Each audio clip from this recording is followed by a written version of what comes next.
Hey guys, this is going over the graphs of sine and cosine, and these notes are in your trig packet. I'll leave an extra few copies with the substitute Monday morning.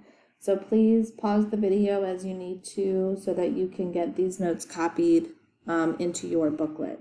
So sine and cosine are called periodic functions because they repeat in cycles. And I know we didn't get to the unit circle, but on the unit circle, any point, the x coordinate of that point is the cosine and the y coordinate is the sine. So that's why every time you go around the unit circle, it's just going to repeat that same pattern because you're just going in a circle. So the distance between two of the highest peaks, that's called the period of the graph. It's kind of also, you might think about it as the frequency of the graph.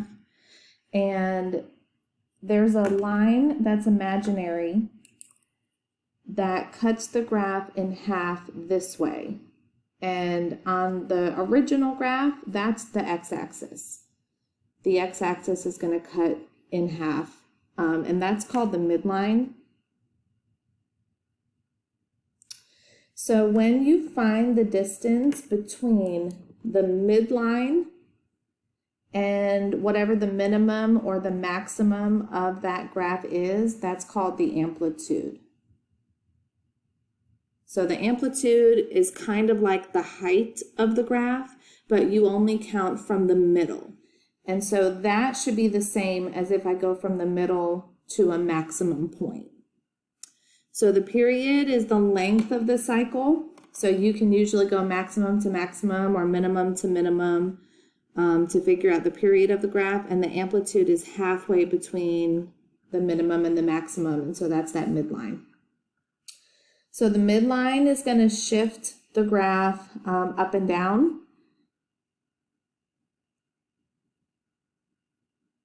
So shifting the graph up and down is called the midline. And that's just like any other up and down shift. In the equation, it's that plus or minus number at the end. So I'm going to write this. You should write this here too. And this could be sine or cosine. I'm just going to use sine.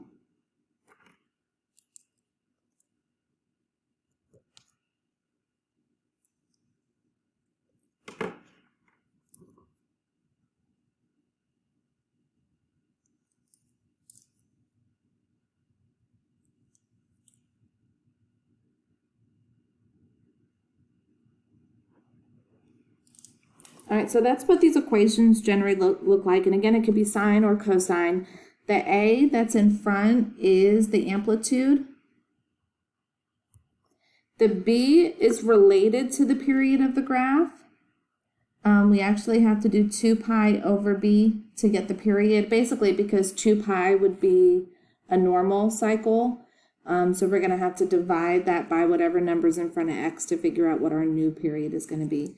But the plus C number at the end is the midline. So the midline is going to be y equals whatever that number is. So you can see here, this is the original graph. And so the midline is at 0. So you just see sine of theta. Sometimes you might see sine of x. You might see sine, that little symbol, again, is called theta. We saw that a couple of days ago. But if you look at this one, this graph has been shifted up 4, and you see that midline, the graph that goes through the middle of the graph, that's what got shifted up 4. 1, 2, 3, 4. All right, so the first couple of examples are not going to have a midline because I want you to get better at finding the period of the graph, because usually the amplitude and the midline are easy. Those are in the equation. But the period is a little bit harder to find. So the parent function of what sine and cosine look like and kind of how you can tell the difference between sine and cosine. I'm going to draw just a little unit circle here. And this is not really something that it would be helpful to remember it, but it's more like this is why the graph looks the way that it does. So the unit circle means here's the origin and 1 unit out, up, left, and right. So if I'm on a regular piece of graph paper and this is my origin and I go 1 unit to the right, that would be the point 1, 0. If I go 1 unit up, that's the point 0, 1. 1 unit to the left is the point negative 1, 0, and 1 unit down is the point 0, negative 1. This is 0 degrees. That's always where we start. This is 90 degrees. This is 180. This is 270. We've seen this before. And if I convert those to radians, the radian value of each of those, 0 is still 0. But 90 degrees is half of 180, right? 90 is half of 180, so that would be pi over 2. 180 is pi. 270 is 3 pi over 2. And 0 is back around to being 2 pi. So that's why you see pi on the x-axis, because when we graph sine and cosine, we typically do it in radians. So the sine graph is going to be what those y values are around the unit circle. So at 0 degrees or 0 radians, the y coordinate is 0. At pi over 2, the y coordinate is 1. And this graph is really hard to tell, but if I would make the graph bigger, it would be easier. But there's pi over 2, and so that's 1. At pi, my y value is back to being at 0. At 3 pi over 2, my y value is negative 1. And by 2 pi, I'm back at 0. So that's what my sine curve looks like. And I can backtrack and just kind of make it symmetrical. I can go and repeat that pattern backwards. And basically, it's just going to be that pattern forever and ever and ever. So I can always tell sine because whenever I draw my midline, sine should always have a point that's like going through the origin. That's how we're going to tell the difference between sine and cosine. And I can tell that my amplitude for this is just 1 because it's the parent function. So the highest y value I had was 1. So my amplitude is 1. And again, I can tell because there's nothing in front of that. The number in front of sine and cosine is the amplitude. And the period, because this is the parent function, the period is 2 pi. But if I wanted to see that on the graph, I could just find any minimum or maximum point. Here's a minimum to minimum. And so this goes from negative pi over 2 to positive 3 pi over 2. If you ignore the pi symbols and just do negative 1/2 minus 3/2, you're going to get negative 2. But since it's distance, you would make it positive 2. And that's where the 2 comes from.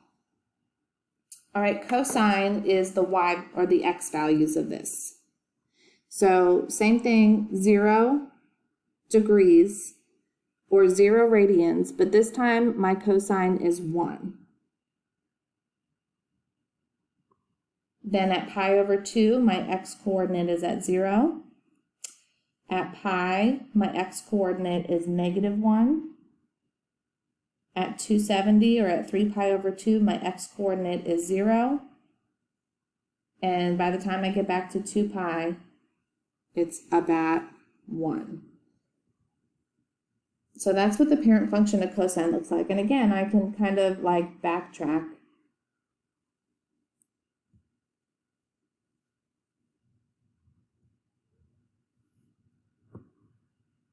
So they look remarkably similar, but if you can see the very small difference, if this is my midline, you see how cosine has a maximum on the y-axis, whereas sine doesn't. Sine goes through in the middle. Cosine should always have a maximum or a minimum that's actually on the y-axis. But the amplitude is still 1, and the period is still 2 pi. And this one is a little bit easier to see. If I go from a maximum to a maximum, that's 0 to 2 pi. And then it's just going to repeat that same pattern over and over and over again. All right, in the next video, I'll go through the examples of how to actually find the period and the amplitude.